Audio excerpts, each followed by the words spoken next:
اهلا بيكم حبايب ميدليرن في كل مكان. معاكم الدكتور طارق عبد الحميد مره تانية. بندردش شويه النهارده مع بعضينا في موضوعات ريليت للكلينيكال نيورولوجي. فسؤال كده سريع، اللي هو هانتنجتون كوريا از مور كومن في مين يا ترى؟ في الفيميلز ولا الميلز؟ ستات اكتر ولا الرجاله؟ هانتنجتون ديزيز او هانتنجتون كوريا. عقبال ما ارتشي في الفنجان تكونوا فكرتوا في الاجابه. شوفوا يا جماعه، الهانتنجتون ديزيز او هانتنجتون كوريا دي كان اوتوزومال دومينانت ديس اوردر، ماهيش اكس لينكد، وبالتالي بتيجي في الرجاله قد الستات ايكوال الاثنين. البوسيبيليتي هنا قد هنا لانها اوتوزومال دومينانت، عاملها لكم بالاحمر هنا فما بتفرقش.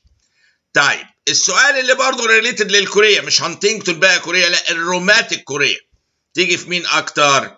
يلا عقبال ما ارتشي في الرشفه التقليديه بتاعتنا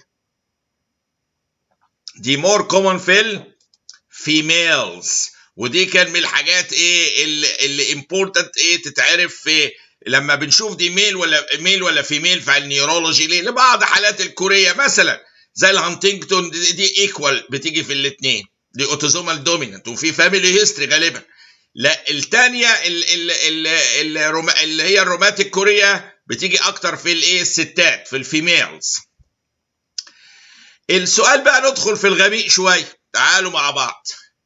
The presence of recurrent attacks of muscle weakness in this patient suggests يلا فكروا فيها معايا كده عقبال ما ارتشي في رشفه من فنجان القهوه بتاعي. شوف يا جماعه، لما في repeated muscle weakness مع الصوره دي كانت حاله ثايموما. عارفين الثايموس جلاند هنا؟ دي كانت تيبيكال حاله ثايموما which is very likely associated مع موضوع مايثينيا جرافيس.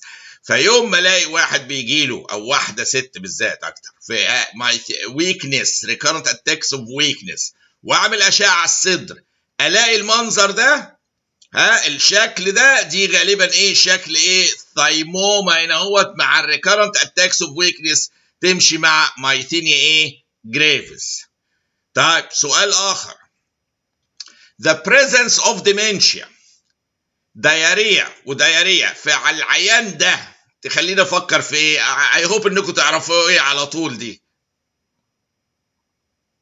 دي خليني افكر في مرض البلاجرا. فاكرين ديمنشيا دياريا ديرماتايتس؟ اهدي الديرماتايتس في السن اكسبوزد ارياز هنا اهوت، بالذات اللي بيلبسوا مثلا في الفلاحين في المناطق اللي هي فيها البلاجرا الى حد ما موجوده بمعدل عالي، بتلاقي في الصن اكسبوزد اريا مكان الياقه هنا اهوت او الكولا بتاعت الجلابيه او المنطقه اللي متعرضه للشمس فيها الديرماتايتس واضحه. فيوم ما الاقي انا عيان بدا يجي له اعراض ديمنشيا، ودي تقول لي حته مهمه جدا. انا عندي احد فيديوهاتي موجود عندكم في اليوتيوب في الشانل بيتكلم عن لما يجي لنا حاله الزهايمر ديمنشيا، ان انا اخد قرار واقول ده الزهايمر ديمنشيا، ده قرار خطير جدا. ده خلاص انا حكمت على عيان انه فوريفر، حاجه تقريبا ملهاش علاج ناجع الى الان، يعني في حاجات بنحاول لكن ملهاش حاجه كيور لسه وحكم نهائي. فقبل ما انا انطق كلمه ديمنشيا ارجوكم في حاجات معينه لازم تتشاف. نيوتريشنال ليفل بتاع العيان، هل في اليمنت مثلا؟ ده واحد من الحاجات المهمه اللي ذكرتها وبذكرها هنا، ان ممكن يكون العيان الديمنشيا اللي عندي ده راجل كبير وبدا في السن، ده بدا خلاص السن وخلاص. لا مش خلاص، ممكن تكون نياسين ديفيشنسي لاي سبب من الاسباب، بلاجرا هي اللي عامله له الديمنشيا. في الحاله دي بروبر اكزامينيشن مع الهيستوري تيكنج، يقول لك انا عندي دياريا، بيجي له دياريا. لو انا خدت كل واحده لوحدها ده عنده ديمنشيا، وعادي الناس بيجي لها شويه دياريا والتهاب في الجلد، لا يبقى كده مش طب بقى. الطب ان انا اربط مع بعضه، اللي بدا الميموري تبقى متاثره وعنده شويه دياريا، وفي الكلينيكال اكزامينيشن ابص الاقي الجلد عامل كده، يبقى دي لازم افكر في اندرلاين نيوتريشنال ديفيشنسي. لو عالجناها الديمنشيا اختفت والدياريا اختفت والديرماتايتس اختفت. فيبقى انا لما الاقي الكومباينيشن ده ديمنشيا دياريا واهو الصوره دي ديرماتايتس، لازم افكر في البلاجرا. وارجو اي حاله ديمنشيا تعدي عليكم ما تعدوهاش كده قبل ما تتاكدوا من ما فيش اندرلاين نيوتريشنال فاكتورز. طيب اخر سؤال النهارده، وفي جاي بقى كتير ما تقلقوش ان شاء الله، بس ايه تابعونا. وللمتابعه الناس اللي عاوزه تتابع لازم بعد ما تدوس سبسكرايب لازم تدوس الايه الجرس اللي جنبها ده عشان يجي لها النوتيفيكيشن بالفيديوهات الجديده، اذروايز مش هيجي لهم يعني. فهنا عندنا السؤال الاخير هنا في الحته دي اللي هو ايه، واحد بقى جاله اكيوت اونست، مش حاجه جرادوال كده، اكيوت اونست اوف كونفيوجن، بدا يبقى كونفيوزد ونستجمس في العين، بارشال اوفتالموبليجيا واتاكسيا، بدا الايه الجيت بتاعه ايه يضطرب، الحركه تبقى مش مظبوطه، اتاكسيا. ده ممكن يخليني افكر ايه، ومعاه الام ار اي بالشكل ده يخليني افكر في ايه اهو تاني، acute onset of confusion ونستجمس وبدا يجي له acute confusion والعينين فيها نستجمس واوفثالموبليجيا والتاكسيا بدات تحصل وعملنا له في الام اي ار، عملنا ام ار اي، لقينا ايه الصوره دي جايه لنا، نفكر في ايه. يلا دي اخر سؤال ايه عقبال ما ارتشف الرشفه الاخيره هنا.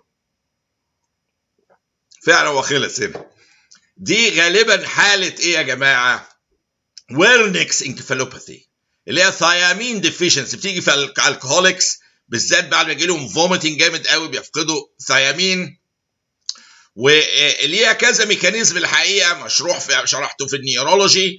والورنكس انكفالوباثي دي سببها فيتامين بي ديفيشنسي، الالكهوليكس بيبقى في كذا ميكانيزم بيمبيد الفيتامين بي 1 ابسوربشن، بيقلل بيعمل له دامج في الزائد ان هو مش كده وبس، ان دول كتير منهم الالكوليكس بيبقوا نيوتريشنالي ديفيشنت، يجي لهم شويه فوميتنج، يدخل العيان في كونفيوجن ونستجمس واتاكسيا، ويجي في الامرجنسي لو ما اكتشفناش انه دي ثيامين ديفيشنسي ولازم ياخد ثيامين في الاول، هو دي فيتامين بي 1 نمبر 1 في العلاج، تتاخد اول حاجه، هو ده اساس ايه العلاج بتاع الاكيوت امرجنسي دي.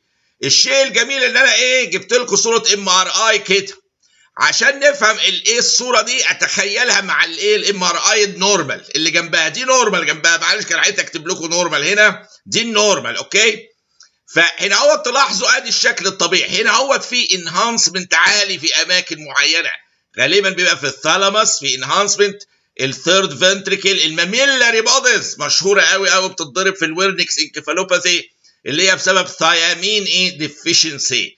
فيبقى انا الحاله اللي جات لي وفيها acute onset of confusion ونستجمس partial ophthalmoplegia اتاكسيا، دي بتيجي على الاي ار confusion ونستجمس واتاكسيا، العيان بيجي على طول جري على الاي ار، دي ديليريوم دي ولا حاله confusion شديده. ومع الانفستيجيشنز لقينا الشكل ده، دي تمشي قوي مع ويرنكس انكفالوباثي اللي هي بسبب ثيامين ديفيشنسي. يبقى احنا خدنا البلاجرا اللي هي نياسين ديفيشنسي وفاكرينها الصوره واللا بتاع الجلد والدايريه والديمنشيا والدايريه، وخدنا اهو الثيامين ديفيشنسي وايه يعمل في البرين الويرنكس انكفالوباثي، وصوره ام ار اي بتاعته اهي، الانهانسمنت بتاعه واضح ان هو بايلاترال كومبيرد الايه للاشعاعيه ايه النورمال.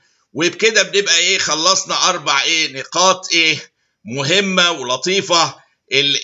الكوريا بتاعه الهانتنجتون بتيجي الرجاله قد الستات، بتاع الروماتيك فيفر في الستات اكتر من الرجاله، ريكارنت ويكنس ومعاه الاكس راي شيست بالمنظر ده، دي ثايموما مع مايثينيا جريفز، دايريا وديمنشيا ودايريا وديرماتايتس بالمنظر ده، نياسين ديفيشنسي. واخيرا المجموعه دي بتاعه الايه الكونفيوجن الاكيوت مع النستجمس والاوفثالموبليجيا والاتاكسيا، تيجي في الاي ار تطلع ثيامين ديفيشنسي وعلاجها فيتامين اي بي 1. واخيرا وليس اخرا احب انوه للجميع ان جميع المذكرات والاي بوكس بتاعت في 19 كتاب موجود حاليا على موقع midlearn.us، بتدخلوا من خلاله بتقدروا تقتنوا الكتاب، كل يعني فروع الميديسين كلها، الديابيت، النيورولوجي موجود مذكرته، السايكاتري موجوده مذكرته، السايكاتري كويك ريفيو، اي سي جي، كل دي مذكرات موجوده دلوقتي اي بوكس، تقدروا تدخلوا ايه وتقتنوها من موقع midlearn.us. انا هحط لكم اللينك اللي هي تدخلكم على الصفحه بتاعه الالكترونيك بوكس، كتير بيسالوا عليها، بحيث يقدروا يوصلوا للبوكس دي على طول لو كانوا عاوزين يقتنوها. والى اللقاء مع موضوعات اخرى جديده وجميله كعادتنا مع ميدليرن، ويا اهلا بكم جميعا. شكرا لكم.